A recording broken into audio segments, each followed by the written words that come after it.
और एक नतून रेसिपि নিয়ে আপনাদের পাশে চলে এলাম। ছোলার ডাল, মসুর ডাল, সজনে ডাঁটা, আলু দিয়ে রেসিপিটি শুরু থেকে শেষ পর্যন্ত দেখবেন। কড়া বসিয়ে দিচ্ছি তেল,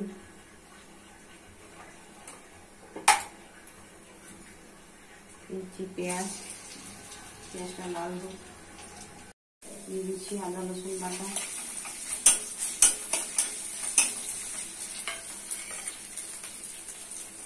দিয়ে দিচ্ছি মশলা, হলুদ গুঁড়ো 1 চামচ, লঙ্কা গুঁড়ো 1 চামচ, লবণ 1 চামচ, জিরা গুঁড়ো 1 চামচ, ধনে গুঁড়ো 1 চামচ,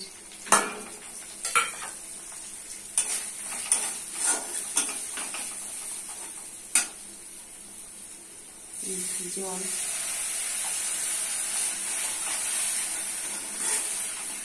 মশলাগুলো কষে দিতে হবে। দিয়ে দিচ্ছি তেজপাতা, দিয়ে দিচ্ছি চাটা,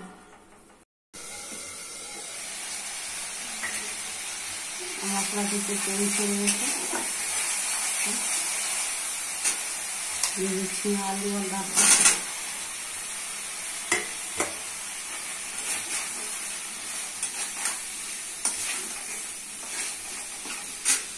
দিয়ে দিচ্ছি মসুর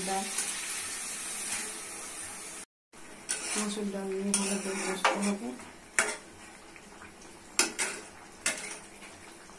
টাকা দিয়ে রান্না করে নিতে হবে।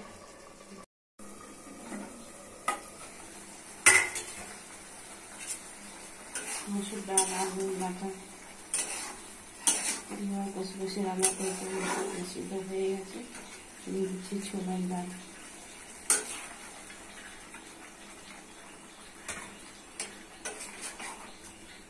নাম দিয়ে আর 10-15 মিনিট রান্না করে দিতে হবে।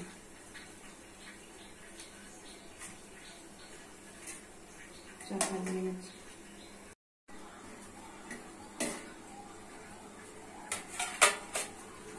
ছোলার ডাল সিদ্ধ হয়ে গেছে। দিয়ে দিচ্ছি জল,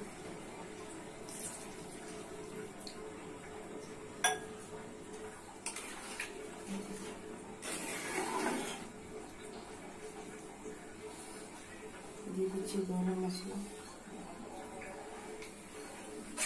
হয়ে গেলে বার করে দেখাচ্ছি। রেসিপিটি রেডি হয়ে গেছে। কত সুন্দর, কত কালারফুল, কত টেস্টি। বাড়িতে করে খাবেন, পরিবারকে করে খাবেন। সাবস্ক্রাইব করবেন, লাইক করবেন, শেয়ার করবেন, সঙ্গে থাকবেন, পাশে থাকবেন।